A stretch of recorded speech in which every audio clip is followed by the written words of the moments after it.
Some cocktails have been served for more than 100 years. Others became famous only after appearing in movies, television, or luxury hotels. Some are surrounded by stories that historians still debate. Others have recipes that have barely changed for generations.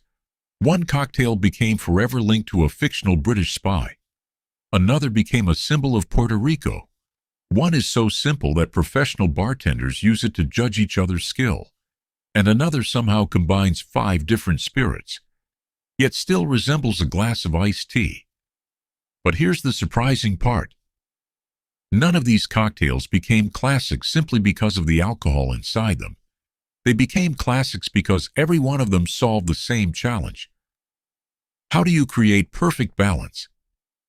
A little sweetness, a little acidity, a carefully chosen spirit, and hundreds of years of craftsmanship, culture, and creativity poured into a single glass.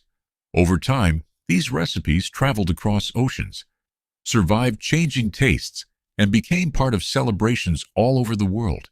Today, a mojito can remind someone of Havana, a martini can instantly evoke elegance, and a piña colada can transport you to a tropical beach before you've even taken the first sip. So in the next few minutes, we're traveling from Cuba to Mexico to Puerto Rico and beyond to uncover the real history, the fascinating science, and the enduring stories behind the world's most famous cocktails. Because once you understand why these drinks work, you'll never look at a cocktail the same way again. The hidden formula behind every great cocktail. At first glance, cocktails couldn't look more different. Some are bright green, some are deep amber. Some are creamy enough to feel like dessert. Others are perfectly clear. Different countries, different cultures, different ingredients. Yet beneath all those colors and garnishes lies one surprisingly simple idea. Almost every classic cocktail is built around balance.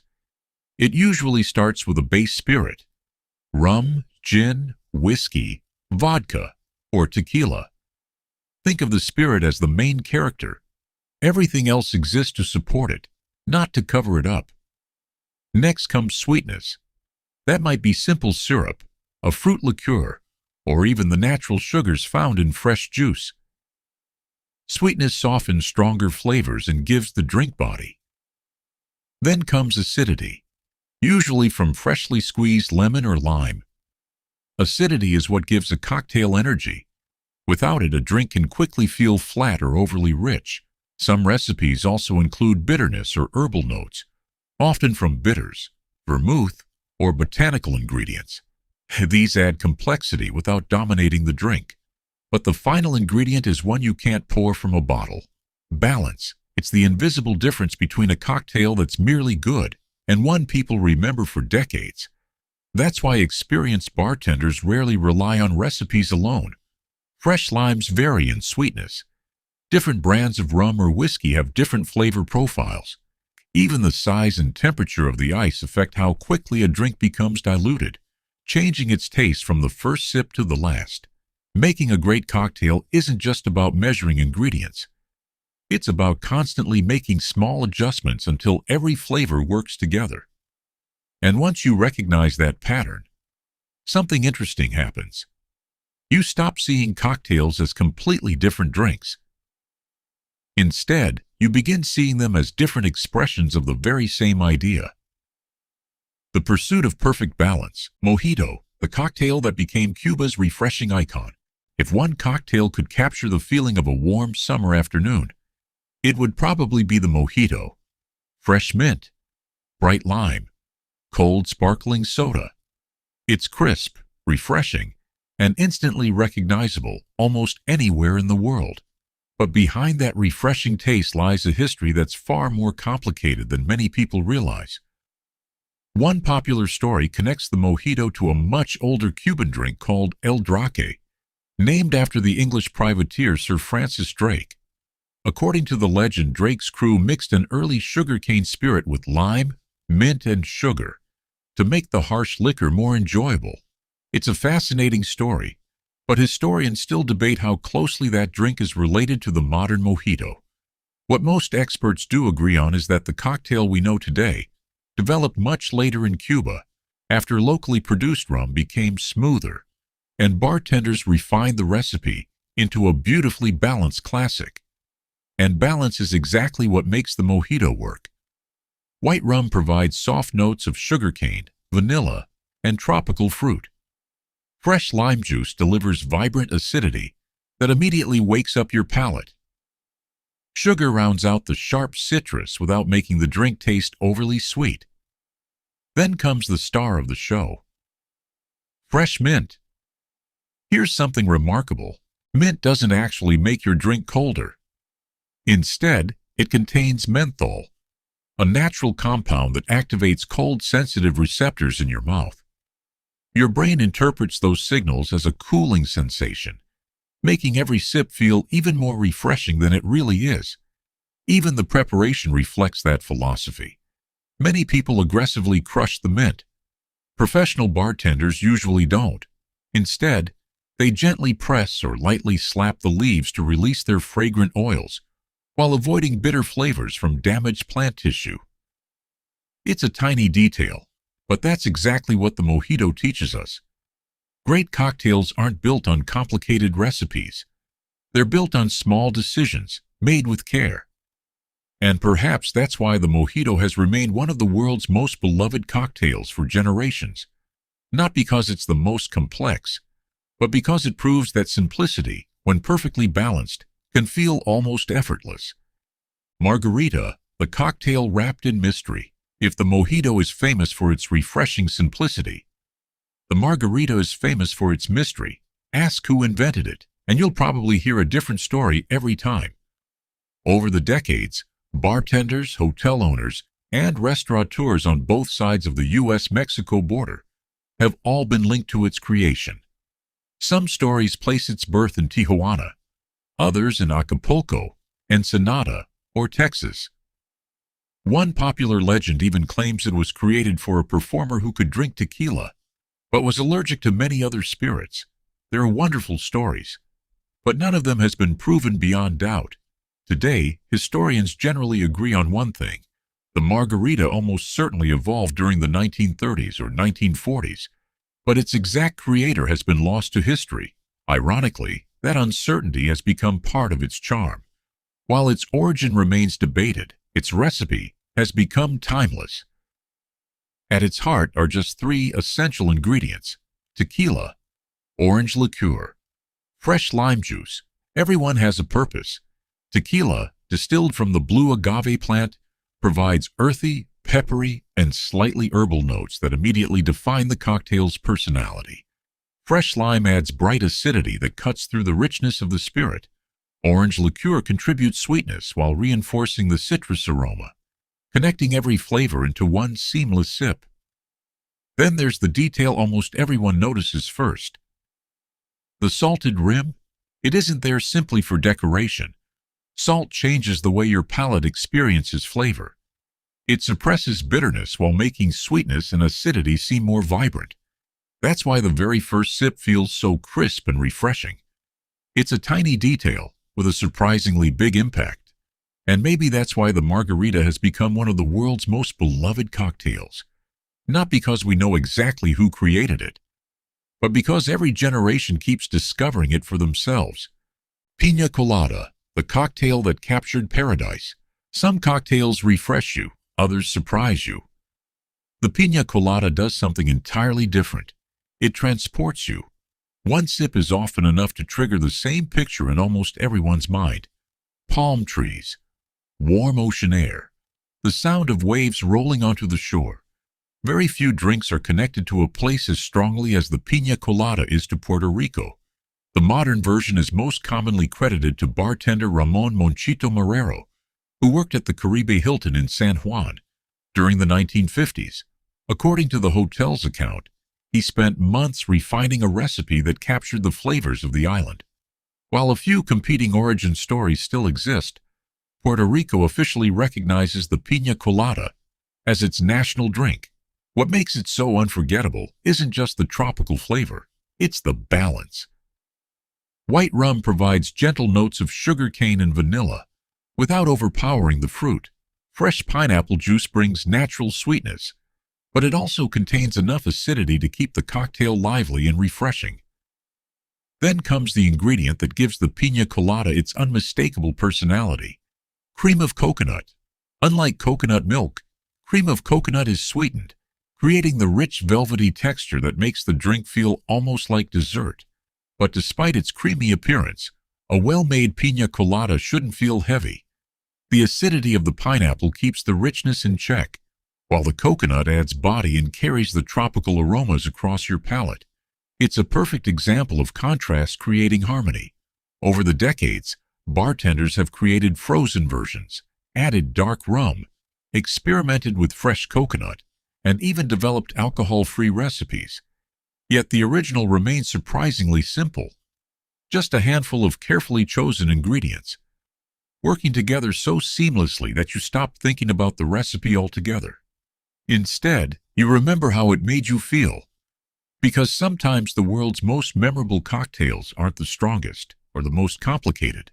They're the ones that can take you somewhere else without ever leaving your chair. Martini, the cocktail that defined elegance.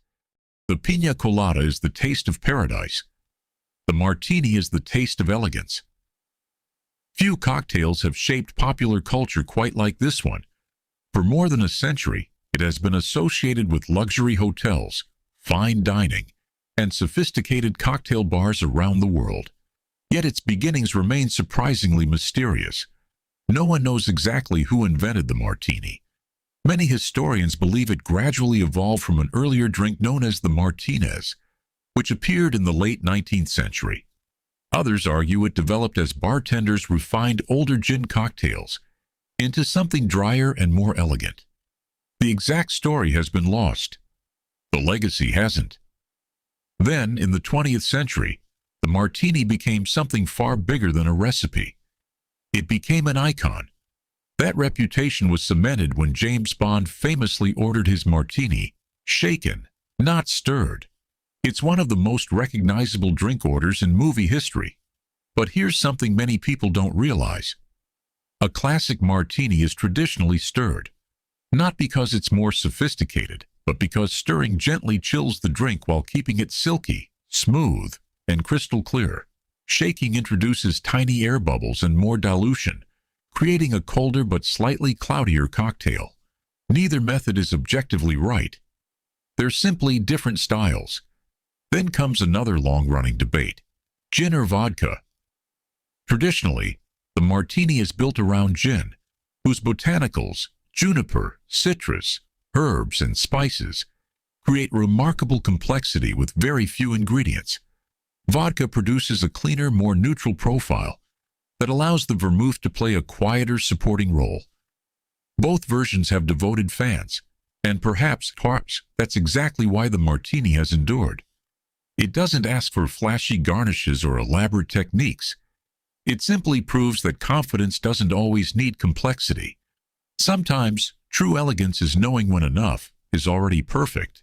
Daiquiri, the cocktail that bartenders respect most. The daiquiri might be the most misunderstood cocktail in the world. For many people, the name brings to mind giant frozen drinks in bright tropical colors. But the original couldn't be more different. No blender, no fruit puree, no elaborate garnish. Just three simple ingredients: rum, fresh lime juice, and sugar. The cocktail is most commonly associated with the small Cuban mining town of Daiquiri, near Santiago de Cuba. American mining engineer Jennings Cox is widely credited with helping popularize the recipe around the end of the 19th century, although historians still debate exactly how the drink evolved before becoming internationally known. Its history may be slightly uncertain. Its formula isn't. Every ingredient has a purpose. White rum provides soft notes of sugarcane, vanilla, and tropical fruit. Fresh lime delivers vibrant acidity that gives the cocktail its energy. Simple syrup smooths the sharp edges without hiding the rum's character. Nothing is wasted. Nothing is excessive. And that's exactly why bartenders admire it. The daiquiri leaves nowhere to hide. If the lime isn't fresh, you'll taste it. If the proportions are even slightly off, you'll notice. Even shaking the cocktail for too little or too long changes its texture and dilution. It's often said that if a bartender can make a truly great daiquiri, they understand balance, not because it's complicated, but because simplicity demands precision.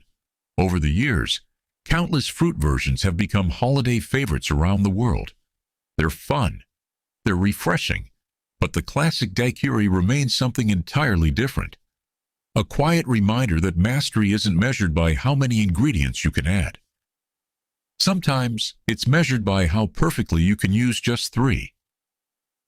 Old-fashioned, the cocktail that defined the word cocktail. Long before cocktails were served with smoke, fire, or elaborate garnishes, there was a much simpler idea. In fact, one of the earliest published definitions of a cocktail appeared in an American newspaper in 1806. It described a cocktail as a mixture of spirits, sugar, water, and bitters. Nothing more. As the 19th century progressed, bartenders became increasingly creative, adding exotic liqueurs, absinthe, and countless new ingredients to their recipes. Not everyone appreciated the trend. Some customers simply asked for their drink the old-fashioned way. Over time, that request became the cocktail's name. The old-fashioned. Its recipe is almost deceptively simple. Whiskey forms the heart of the drink. Whether made with bourbon or rye, the spirit remains the undisputed centerpiece. Sugar softens the sharper edges without masking the whiskey's character. Bitters contribute layers of spice, herbs, and gentle bitterness that create surprising depth from only a few drops. Finally, a twist of orange peel releases fragrant citrus oils that brighten every sip without making the drink taste fruity. Nothing is added without purpose, and that's exactly why the old-fashioned remains one of the most respected cocktails in the world. It doesn't hide behind sweetness. It doesn't rely on presentation. It asks one simple question: are the ingredients good enough to stand on their own? If the answer is yes, very little else is needed. Perhaps that's the greatest lesson this cocktail has taught for more than a century. Sophistication doesn't always come from adding more. Sometimes it comes from knowing when to stop, because true craftsmanship isn't measured by complexity. It's measured by restraint. Cosmopolitan, the cocktail that pop culture made legendary. Not every classic cocktail becomes famous because of history. Some become famous because history meets the perfect cultural moment. That's exactly what happened to the Cosmopolitan.